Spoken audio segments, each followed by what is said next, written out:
Michael Vautier, enseignant-chercheur ici à l'INSPE. Je serai le modérateur de ce symposium.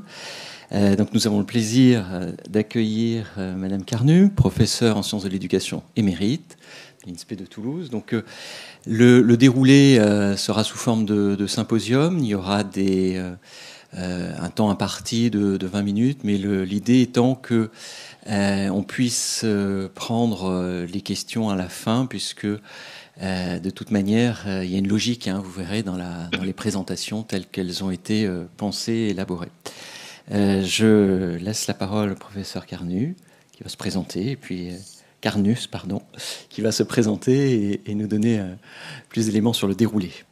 Bien, bonjour à toutes et à tous, et merci d'être là aujourd'hui. Moi, je suis Marie-France Carnus et je co-coordonne ce symposium avec ma collègue Nathalie Carminati, qui est à distance, ainsi que les autres intervenants au symposium.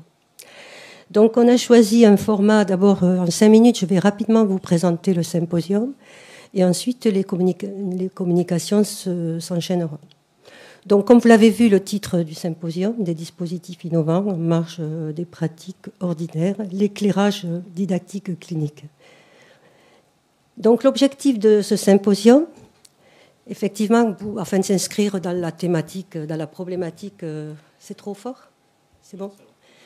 Dans la problématique du colloque, c'est d'interroger donc les marges en éducation et formation au filtre de l'innovation. Voilà. Et donc, l'objectif, c'est de donner à voir des innovations d'un nouveau genre, comme le titre l'indique, dans les métiers de l'enseignement, de l'éducation et de la formation. Alors, un mot sur ce que nous entendons par innovation. Donc, pour nous, l'innovation, c'est un concept qui va déclencher le déploiement de dispositifs, des dispositifs inédits. C'est soit mettre du nouveau dans de l'ancien, mais inédit pour le sujet qui le met en œuvre. Et donc qui prend appui nécessairement sur une expérience antérieure, une expérience forcément personnelle, ce que en didactique clinique nous appelons un déjà là, et dont je dirai quelques mots. Voilà. Pour répondre, bien sûr, à un questionnement, une problématique de terrain. Et notre ancrage épistémologique, vous le verrez, d'entrée, c'est un ancrage qui est un peu à la marge, pour les raisons que je vais vous expliquer, c'est celui de la didactique clinique. Alors, effectivement, la didactique clinique, alors je ne sais pas si ça vous dit quelque chose, si vous en avez déjà entendu parler, certains? Oui? Non? Non? Oui? Bon. Donc, en fait, c'est une orientation scientifique qui se situe à l'interface du savoir et du sujet, de manière générique, et dans une double filiation à la fois didactique et clinique d'orientation psychanalytique. Je le développerai mieux dans ma communication qui vient. Cette orientation s'appuie sur une théorie du sujet, le sujet qu'il soit enseignant, apprenant, formateur, formé, chercheur aussi. Un sujet qui est d'une part singulier, tout simplement parce qu'il est unique, il est irréductible, il est énigmatique, il a une historicité et donc ce que nous appelons un déjà là. Le sujet est par ailleurs par essence assujetti notamment aux institutions qu'il traverse. Et puis il est enfin divisé, et c'est notre ancrage psychanalytique, c'est un terme, la division du sujet de lacanien, de psychanalyse, notamment entre ce qu'il sait qu'il doit faire et ce qu'il ne peut s'empêcher de faire. Enfin, le sujet singulier, assujetti, divisé est pris dans le didactique, c'est notre théorie du sujet pris dans le didactique. Nous revisitons pour cela la ternarité constitutive du didactique avec 3 pôles, le savoir, l'institution et ce que nous appelons l'épreuve de l'interaction. Donc les contributeurs de ce symposium qui sont à distance, nous sommes une équipe à la fois pluridisciplinaire et pluricatégorielle et internationale. Donc par ordre alphabétique, mais par ordre de passage, Saïd Aroui, qui est maître de conférence à l'INSPE de Nice, Hassan Benreba, qui est technologue en Tunisie, Nathalie Carminati, qui est maître de conférence HDR à l'INSPE de Créteil, Johanna Filion-Kibel, qui est formatrice docteur à l'INSPE de Toulouse. Et enfin, moi-même, à l'Université Toulouse 2. Je me présenterai un petit peu plus en détail dans la communication qui suit. Et puis enfin, une professionnelle, une enseignante de physique-chimie, Stéphanie Hamon, qui est également conseillère pédagogique. Donc ce symposium va se dérouler de la façon suivante. Après cette introduction, je présenterai ma première communication et donc il y aura en tout 5 communications d'environ 15 à 20 minutes. Si vous avez juste à la suite des communications, une ou deux questions de précision, on y répondra. Ça laissera le temps à mes collègues comme ça de pouvoir charger leur diaporama. Et puis, on gardera tout le temps pour la discussion générale. En principe, on devrait garder, on a calculé, on s'est un petit peu entraîné pour essayer de tenir le timing, une vingtaine de minutes ou un quart d'heure pour discuter. Alors, les 5 contributions, c'est la présentation donc, de certains dispositifs. Donc, je commence avec une présentation surtout centrée sur les principales options épistémologiques, théoriques et conceptuelles et de la didactique clinique qui vont nourrir nos interventions. Puis, un premier dispositif qui sera présenté par Nathalie Carminati. Il s'agit d'une ingénierie hybride, didactique clinique coopérative mise en place au moment de la pandémie, donc avec l'injonction de la continuité pédagogique. Puis un dispositif à la marge qui s'appelle le dispositif Genesprit, qui sera présenté par Hassan Benreba, et qui est un dispositif qui va pouvoir mutualiser les avantages à la fois des environnements numériques d'apprentissage, mais aussi des environnements personnalisés d'apprentissage à l'université. Un autre dispositif qui est un autopositionnement du professionnel en formation, qui permet de repérer des besoins en formation. Et enfin, un autre dispositif à la marge, le rapport à l'innovation pour questionner donc les marges à l'interface du savoir et du sujet, et qui va permettre d'outiller l'enseignant qui souhaite innover. Voilà, j'en ai terminé pour cette courte introduction. Si vous avez des questions, une question, sinon je peux enchaîner avec ma communication. Pas de questions ? Allez-y, moi je veux me mettre devant pour voir. Bien. L'objectif, c'était de vous donner un petit peu l'eau à la bouche. J'espère que ça commence. Voilà. Donc, cette première communication, si j'arrive à changer, voilà, s'intitule, donc c'est le titre du symposium, donc des dispositifs didactiques cliniques à la marge en enseignement, apprentissage et formation. Donc, quelques mots de présentation. Donc, déjà, mon nom, vous le connaissez, professeur émérite aussi. Alors, je suis la particularité d'être présidente d'une association internationale récemment créée qui s'appelle la Maison de l'EDIC. EDIC, c'est l'équipe de didactique clinique que je vais vous présenter. C'est une association qui a un secteur d'activité à la fois dans la recherche, notamment nourrie par la didactique clinique, la formation, mais aussi l'orientation scolaire et professionnelle. Dans une première vie, j'ai été d'abord professeur de PS pendant une vingtaine d'années. Je viens de la filière STAPS avant de rentrer dans les sciences d'éducation. Et ensuite, un long parcours de formatrice d'enseignants à l'INSPE de Toulouse, IUFM, puis SP, puis INSPE, voilà, des premiers et second degrés. J'ai la chance d'avoir été une des fondatrices de la didactique clinique dans le début des années 2000. Et justement, donc, ça me permet de faire le point sur la didactique clinique. Tout à l'heure, j'ai posé la question, si quelqu'un connaissait, donc j'espère que je vais vous éclairer là-dessus.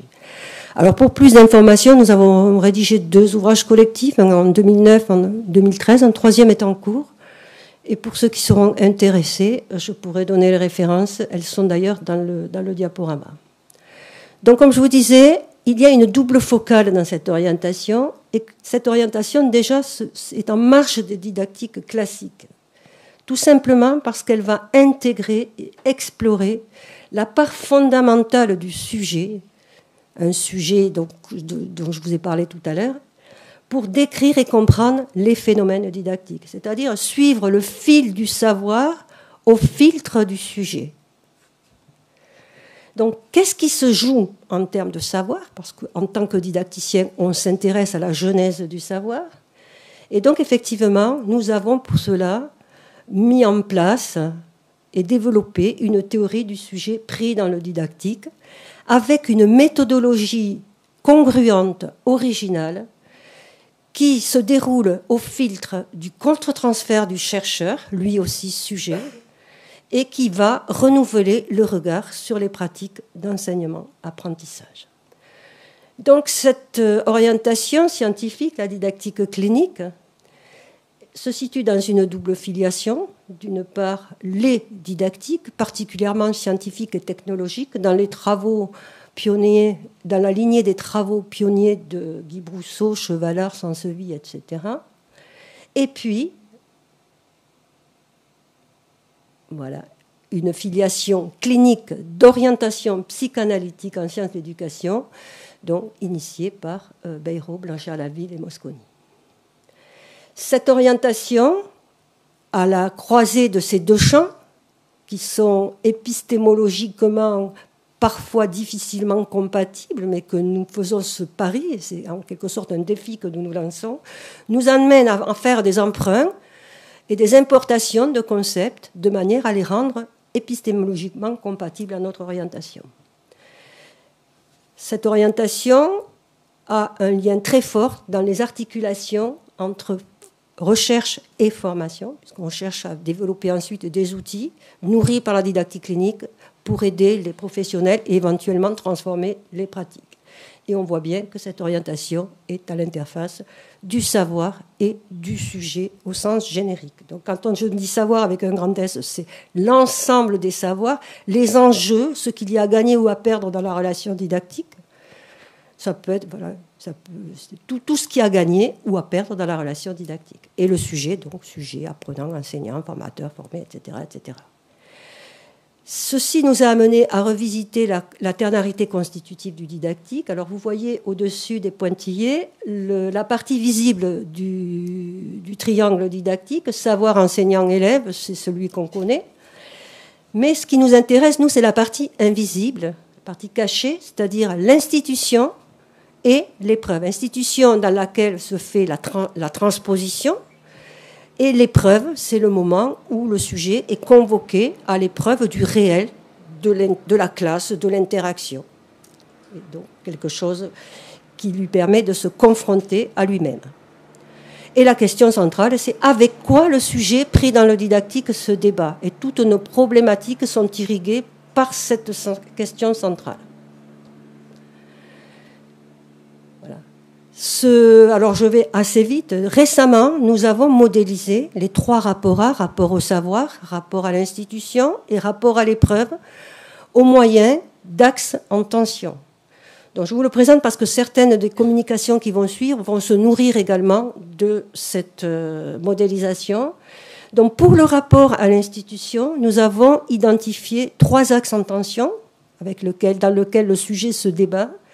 L'axe de l'assujettissement entre soumission à l'institution et émancipation, l'axe du confort, puisque l'institution est supposée mettre le sujet en sécurité, je dis bien supposé parce que ce n'est pas toujours comme ça, donc entre risque et sécurité, et là on est vraiment sur des ressentis, et l'axe de la reconnaissance, l'institution est censée reconnaître le sujet de l'institution entre inclusion, c'est-à-dire légitimité, et exclusion, limite de l'imposture. Vous savez, quand on se sent inclus ou exclu de son institution. Le rapport à l'épreuve est modélisé au moyen de trois axes, en tension également. L'axe de l'expérience, qui s'étend entre étrangeté et familiarité. L'axe de la contingence, parce que ça c'est un terme très fort dans notre orientation. La contingence, c'est ce qu'on ne sait pas, quand on ne sait pas ce qu'il va se produire, ça peut ou pas. Et effectivement, l'épreuve est par essence contingente, c'est-à-dire qu'on ne sait jamais, in fine, si l'élève va apprendre et si ce qu'il va apprendre, c'est ce qu'on lui a enseigné. Et cette contingente est différemment vécue par les acteurs, entre inhibition, plutôt anxiogène, ou excitation plutôt euphorique. Et enfin, l'axe des affects entre plaisir et souffrance. Enfin, le rapport au savoir est modélisé par 3 axes en tension. L'axe de l'expertise, qui permet d'identifier le degré de maîtrise des savoirs en jeu, entre proximité, je suis très proche du savoir, je maîtrise, ou distance, c'est-à-dire que le sujet de l'institution enseignant est supposé savoir, mais parfois il garde une distance par rapport au savoir enseigné, et parfois même certains élèves en savent plus qu'eux sur certains sujets. Entre l'axe du désir, qui est fondamental également en psychanalyse, il n'y a de sens que du désir, entre attirance et répulsion pour le savoir enseigné, le savoir appris, et enfin l'axe de la rencontre, c'est-à-dire que la première rencontre a souvent marqué le sujet. Est-ce que c'est récent ou est-ce que c'est ancien au niveau de la rencontre? Donc on voit bien qu'ici, nous avons une échelle de ressenti que nous avons schématisée. Alors, bon, on ne voit pas les émoticônes, c'est dommage. Il y avait des petits émoticônes, c'est pas grave. Donc on essaye de positionner le sujet sur ces axes en tension. Alors soit c'est le chercheur qui positionne les sujets qu'il observe avec le matériau qu'il a recueilli, soit on s'en sert d'outils d'auto-positionnement du sujet pris dans le didactique. Notre méthodologie est également congruente avec nos options théoriques. Elle se fait forcément au cas par cas, majoritairement qualitative, bien que des fois nous faisons aussi des études quantitatives. Nous construisons le cas au sens freudien, c'est-à-dire qu'on ne parle pas d'études de cas, c'est le chercheur qui a la responsabilité de la construction de son cas, le chercheur outillé par les outils théoriques et méthodologiques de la didactique clinique. Pour construire ce que nous appelons des vignettes didactiques cliniques qui permettent de cristalliser les éléments saillants de chaque cas au regard des questions de recherche que l'on se pose. Vous aurez certainement quelques exemples dans les présentations. Notre méthodologie est temporelle et se déroule en 3 temps chronologiques, qui sont également des concepts de la didactique clinique. Le premier temps, c'est celui du déjà là, où on va accéder par un entretien semi-directif avec une posture clinique aux expériences, aux conceptions et aux intentions du sujet que nous observons. Le deuxième temps est celui de l'épreuve.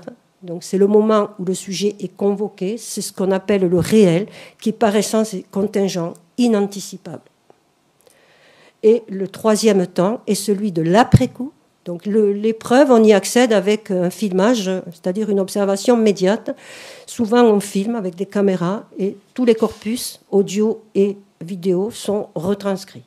Et enfin, l'après-coup, c'est le temps où ça se reconstruit, c'est la définition d'un concept psychanalytique également, où on va interroger dans un laps de temps suffisamment long pour que le sujet ait le temps de remanier les traces mnésiques de ses expériences, de manière à reconstruire le sens de ce qu'il a fait, pour essayer d'accéder aux raisons, à ces raisons qui l'ont poussé à faire tel ou tel choix. Et puis on triangule ces éléments pour construire le cas. Donc vous allez ensuite avoir droit à 4 présentations de dispositifs d'un nouveau genre. C'est pour ça qu'on s'inscrit pleinement dans la thématique de la marche. Et donc l'idée, c'est de mieux saisir, ou plutôt saisir différemment, on a un regard différent, la variabilité et la singularité des pratiques d'enseignement, d'apprentissage et de formation, en repérant et analysant les écarts entre le dire et le faire. On sait très bien qu'il y a des écarts parfois considérables entre ce que l'on dit et ce que l'on fait. Et ces écarts, pour nous, en didactique clinique, sont révélateurs justement des tensions qui habitent le sujet pris dans le didactique. La finalité est triple: décrire d'abord, comprendre, pour éventuellement transformer. Donc des visées praxéologiques et stratégiques également. Voilà, j'en ai terminé avec cette... je présente rapidement les 4 dispositifs, pardon. Donc le premier dispositif présenté par Nathalie Carminati Voilà, donc c'est l'ingénierie hybride dont je vous ai parlé. Donc c'est une ingénierie co-construite au sein d'une équipe pluridisciplinaire et pluricatégorielle, donc en marge des collaborations traditionnelles, notamment en recherche-action, et pour répondre à une problématique professionnelle dans le contexte de la pandémie, voilà, dans le cadre d'un enseignement interdisciplinaire, EPS français, production d'écrit, à l'école élémentaire. Le deuxième dispositif qui vous sera présenté par Hassan Benreba, le dispositif Génesprit, générateur d'espaces privés de travail. Donc c'est le fruit d'une très récente thèse qu'il a soutenue l'année dernière. Voilà. Et il revisite la théorie instrumentale de Rabardel au filtre de la singularité du sujet pour proposer un dispositif donc, à la marge qui va être en quelque sorte un environnement adaptatif, innovant, à l'interface des sphères privées et publiques. Troisième dispositif, présenté par Saïd Haroui et Stéphanie Hamon, qui n'est pas là, mais qui a participé au travail.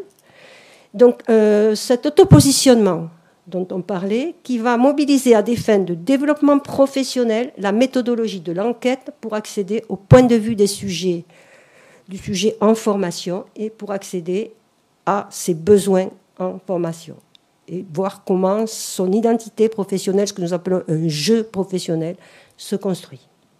La dernière communication sur le rapport à l'innovation présenté par Johanna. Donc, c'est le rapport sur l'innovation dans l'enseignement de l'aisance aquatique en maternelle. Donc, on verra un sujet, vous aurez une étude de cas d'un sujet qui innove dans le cadre d'une innovation institutionnelle. Et nous verrons les tensions de ce sujet entre injonction et nécessité, entre émancipation et soumission, et enfin, plaisir, souffrance, attirance et répulsion.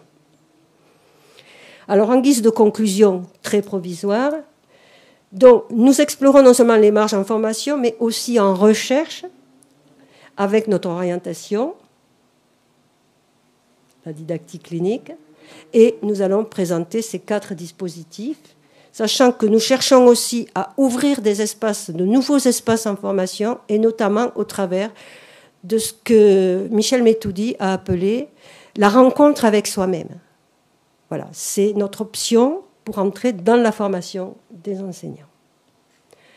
Voilà, quelques éléments bibliographiques. C'est petit, mais donc si vous êtes intéressé, le diaporama, je pense que tout est enregistré, donc vous pourrez le regarder. Et maintenant, je vous remercie pour votre écoute et je suis prête éventuellement à répondre à une ou deux questions de précision pendant que Nathalie installe la suite de son diaporama.